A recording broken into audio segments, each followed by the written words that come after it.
daughter. Siguraduhin mo lang. Ikaw si Ninja Boy. The best ka nagsinulig sa akin. Alam mo, Kimberly, mabuti nga yan. Mas nagkakakilala kayong mas maigi. Baka nga mabuti, huwag na muna kayo magkita ni Brandon. Galit sila. That's why it's best na bukas na lang kayo bumisita. Sorry, Mom. Kasalanan ko to. Lagi na nagugulong pamilya dahil sa akin. Anak, it's time for you to stop blaming yourself for everything. Mom, what are you doing here? Cyrus told me, si Kim pala yung sinasabi mong helping you cook. I'm not doing so well right now, Mom. I know, galit sila sa'yo. Kapal ng mukha mo.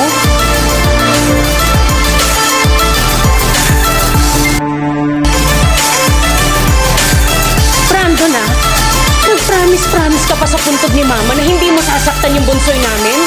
Tapos niloloko mo pala siya? Hoy! Hindi man loloko ang anak ko, ha? Mom, sige. Ate Clara. Hindi mo ko, ate. Hindi na. Just please listen to what I have to say. Ate, mukhang sincere naman siya eh. Pakinggan na natin. May pinagsamahan naman tayo ni Brandon.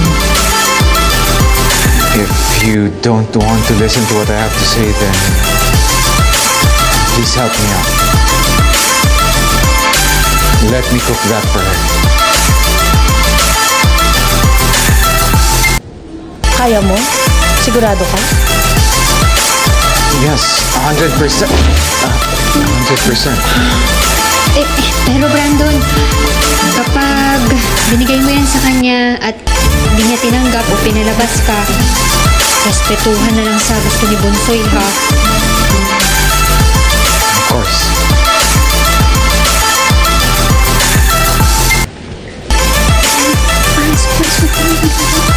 Anak, kaya mo ba talagang iluto yan? Mom, I graduated summa cum laude, I have 2 master's degrees, and I'm the vice chairman of the biggest pharmaceutical company in the Philippines. Of course I can do this.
Perfect. Gusto mo mag-order na lang tayo? No, Mom. I have to do this. Ito yung favorite comfort food ni Kim. How about I call Susan? Mag-usap kayo para maturuan ka. Mom, I can do this. Wait. Buti na lang pala, nagpabili tayo ng extra.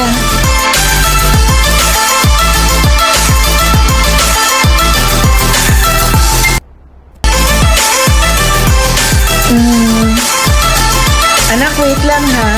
I have to talk to someone. Okay. Oh, shit. Water?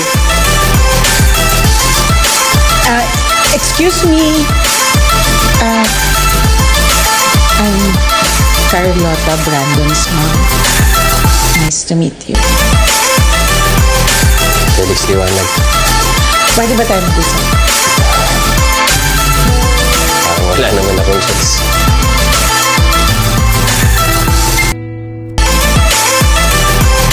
Ninja Boy! May hindi po ba kayo sinasabi sa akin? Tinawag kasi kitang Ninja Boy. Baka kung ano-ano lang nasasabi ko while I was half asleep. Napakasinungaling niya talaga. Sinungaling.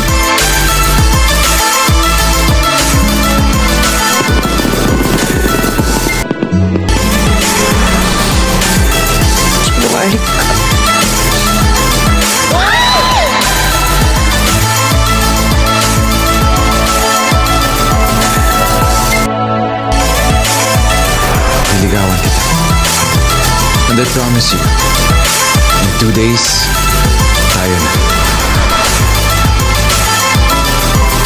Second, you will get hurt. Even if you don't blame Ninja Boy for everything that happened with you and your mom, yung memories na matitrigger niya can and will hurt you. Gusto ko pong mabuo, boss.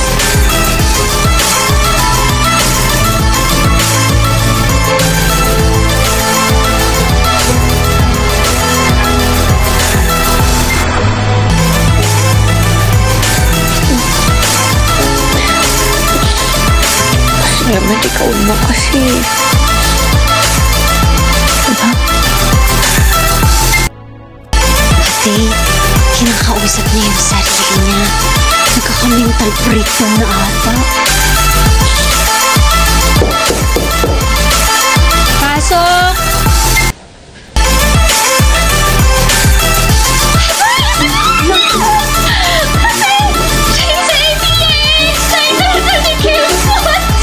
Si OA ka, ang OA mo, umalma ka. Kilala kong sino siya. Han. Ang kulit din ng lahi niyo, no? Ate, si Cyrus ba yan? Gusto ko siya makausap.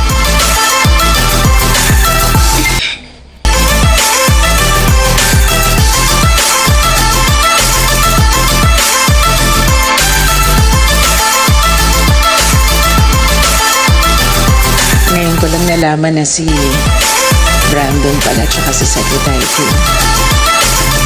Parang hindi na matutuloy, diba? Pinoprotektahan lang naman ng anak ko ang anak mo. Kaya siya nagsinungaling. Hindi sinabi ni Donnie yung totoo.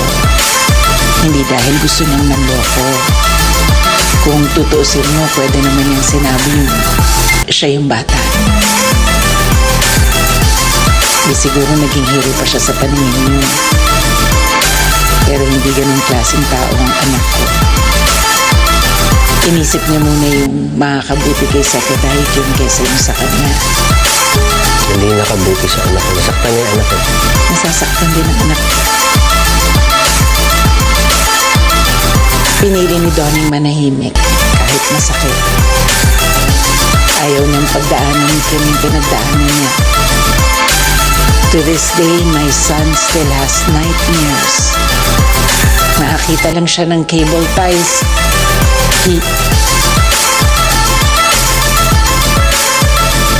Hindi mo gustong pagdaanan niya ng taong mahal niya. Hindi pa rin tama yung ginawa niya. Alam niya kaya nga siya bumabawi. Ano, lulunurin niya sa pancit canton ng anak ko. Ang bibili ba ng pancit canton niya? Hindi niya binibili ang anak mo. Yun lang ang way niya of asking for forgiveness. Kung patatawarin si Bunso. Kilala ko si Secretary Kim. Mabait siya at understanding. Kilala ko anak. Alam ko rin na naiintindihan ni Secretary Kim that no one's perfect. Not me, not you, definitely not my son. Unless of course, hindi ka pa nagkakaroon ng kasalanan or hindi ka nagkukulang. Mr. Liwanag, marami nang pinagdusahan ng mga anak ko. Hindi mo na sila kailangan parusahan. Dahil all their lives nila nilang trauma. So please, hindi kayo.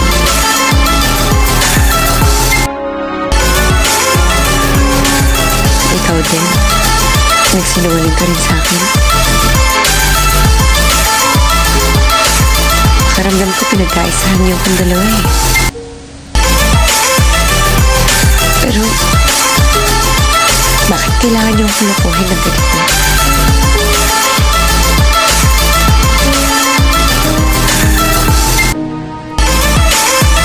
Started because of me.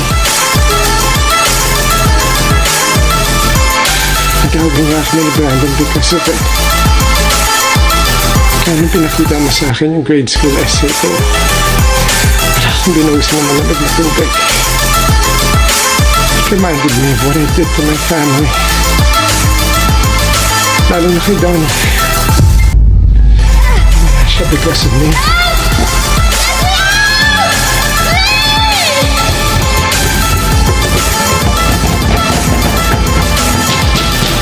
Sinabi ko sa'yo, sabay kayong uuwi ng kapatid mo. Asaan si Brandon? Cyrus, please, sabihin mo na sa amin, nasan si Brandon? Hindi kami magagalit sa'yo. Tell us! Okay na po, sir. Clear po. Dito po. John. Dito? Dito mo siya iniwan? Opo.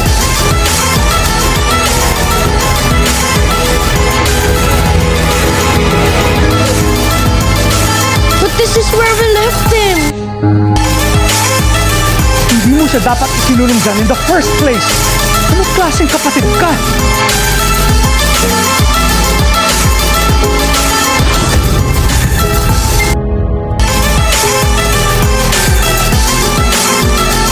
Donnie, you're home now.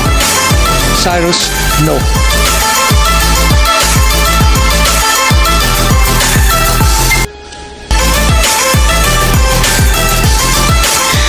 Cyrus, anak, huwag mo na natin guguluhin si Bunso, ha? I was an outsider in my own family. Nagselos ako. Because of the love and attention that they were giving to Brandon.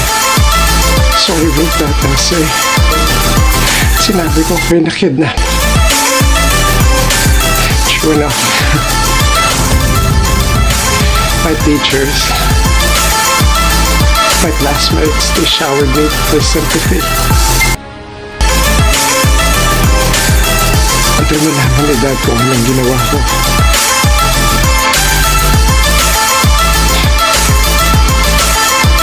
Ayan.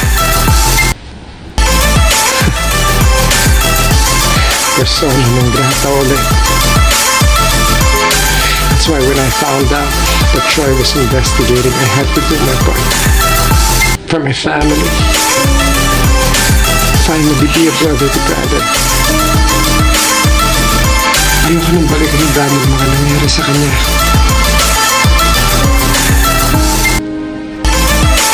Kaya ba nagpanggap ka na ikaw si Ninja Boy? Para maprotektahan mo si Brandon?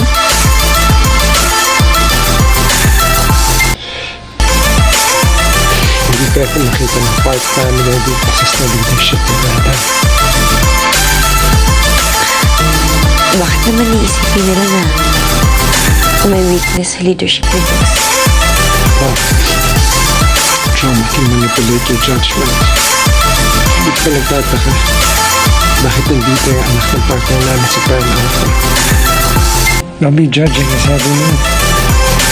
Here he is, taking you a snack. Ano? Si Boss?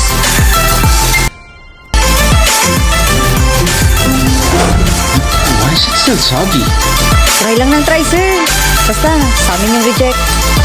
Sige po, sir. Mauna na po kami.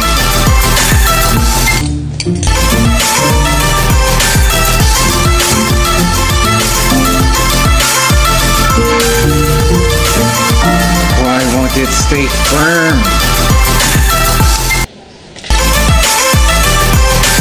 Hindi na kasi dapat pinatatagal.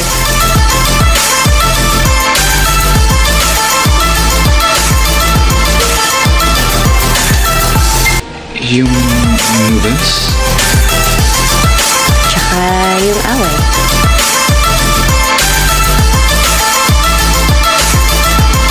I'm sorry. Bakit ba kasi kahit gusto kong magalit? Ayaw nito. Alam ko na siguro yun, no? Kasi kahit nung bago pa lang ako, hindi na kita matiis. Ngayon pa kaya ng boyfriend na kita? So, I'm still your boyfriend and break up with me? Pakiramdam ko 9 years na nga tayo eh. Mahirap ng pakawalan yun, di ba? I love you. I love you too, boy. It's okay. At this point, I don't really care what you call me. I love you too.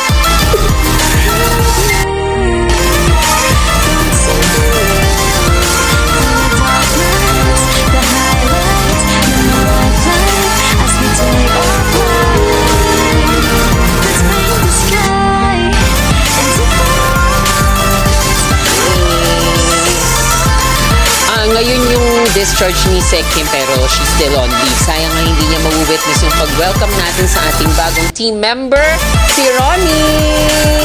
Welcome to the team, Ronnie! You know, sobrang excited ko na makawork kayo. And this is a dream come true for me. As in, legit. Congratulations! Congrats talaga. Kasi 3100 emails agad, wala pang 9 a.m. My gosh, spell toxic day. Ibusita pa naman tayo. Feeling ko we're all under the microscope today. Kimari, ako nang bahala dyan. Tutulungan kita. Ayun, that's the spirit, di ba? No nega vibes tayo this morning. Tutulungan ka doon. Ay, wow! Na-late yung isang member ng Park family. She owns 80% of this company, giving you executive realness, eleganza, extravaganza. Don't worry, guys. I got this. At I'm sure na ma-e-impress ko si Opa Day. Pinagtanggol ko kaya si Brandon. Ang paperfect, akala mo naman hindi nagkakamali. At pinagluto nila si Bunso ng pansit canton. Eh dito nga, hindi natin siya inuutusan. Wait. Rewind. Ang sabi mo, si Secretary Kim ang gusto ni Cyrus. And it turns out that Secretary Kim is the girlfriend of Brandon? Baka marinig tayo ni Cyrus. It's heartbreaking, right? Parang yung mga novels na sinusulat ni Cyrus. Except, silang dalawa to ni Brandon. But don't worry, sabi naman niya, he's fine. Yeah, pero paano kung maging mitsa ulit ito ng mas malaking away between them?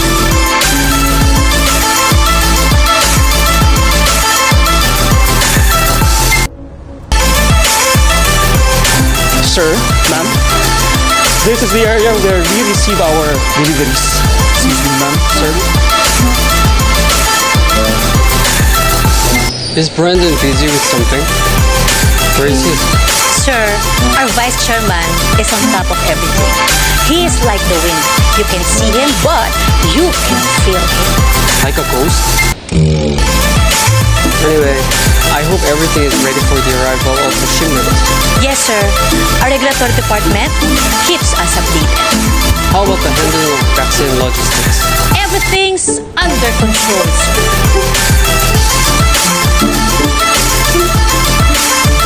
I want to review the cold chain management. Well, sir, we've already backed out the cold chain with your team from Seoul. I want to review it for myself. We'll send you the details. Suplado na ito. What did you say? No, sir. I said, good job. You're very, very good. Yes. Akin na ako na magpapasok sa kanya. No, ako na. Baka mabinat ka pa. Salamat.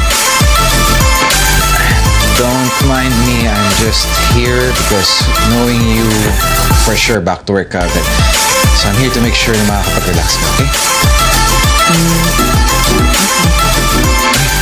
Where's your tablet or your laptop? I'll reply to your email back. Thanks. Hindi na, nakausap ko na si Kim Marisha na mag-aayos. Oh, okay. I'm sure napagod ka rin kagabi kakabantay sa akin. Puyat ka, kaya okay lang talaga. Okay, Nood ka na lang muna ng TV. Mag-shower lang ako. Eto.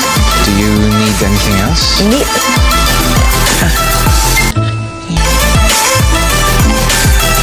Medyo sira lang. Sandali.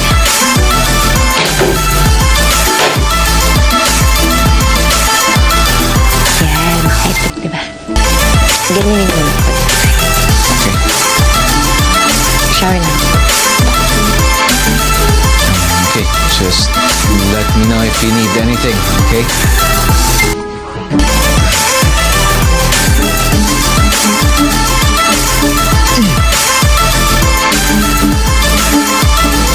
Thank you, ha. Napabilis yung task ko because of your help. No problem. Give me more work. Okay, sige. Wait. Alam mo, buti ka pa, napaka-helpful mo. Hindi ka gaya ni Daniel Park. Antipati ko na, suplado pa. Hindi inspiring ka work. Ako, talaga.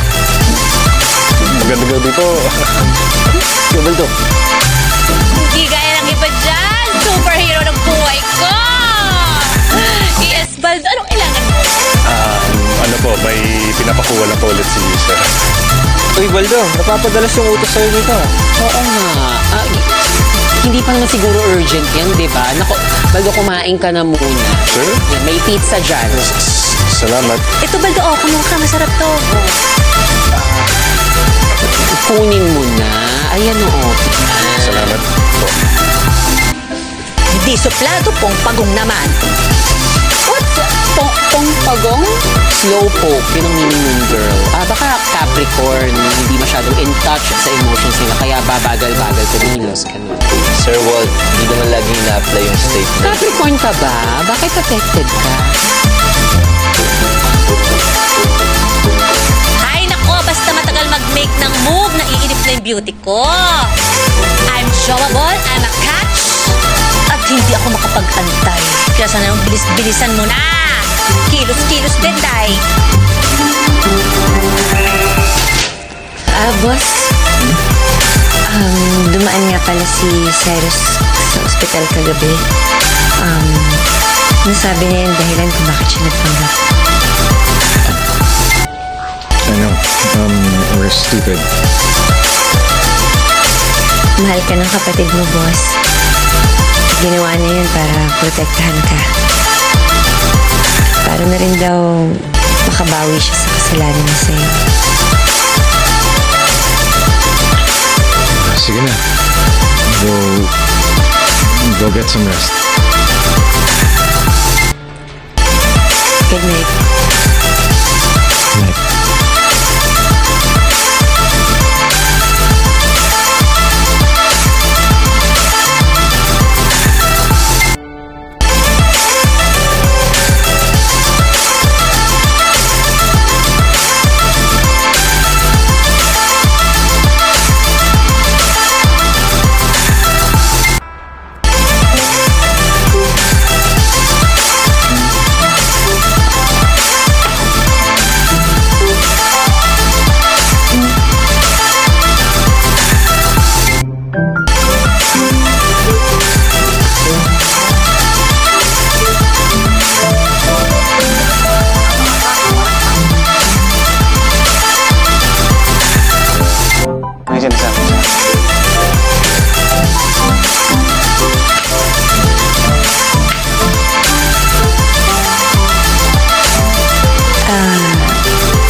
Wala akong tubig.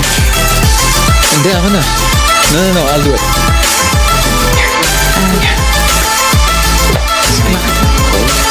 Okay na yan. Salamat. Masakit kasi yung likod ko eh. Siguro sa kakahiga. I actually know a technique that Mom used to do kay Dad whenever he comes home tired from meetings. Ano? Okay.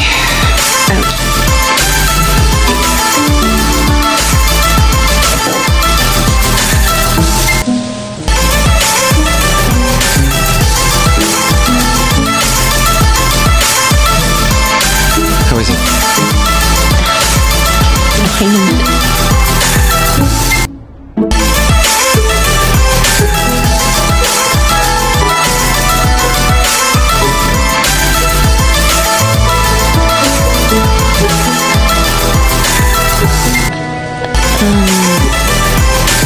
tayo ng pang-party. Okay.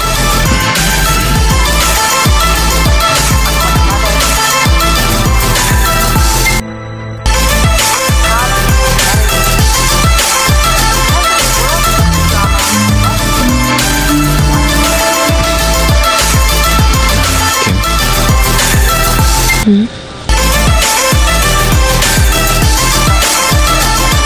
I just wanna thank you for giving me another chance.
Wait, ba't nakapang-office ka?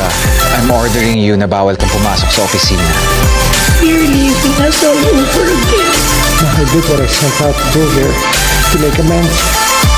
Now it's up to Brandon kung kaya niya patawarin.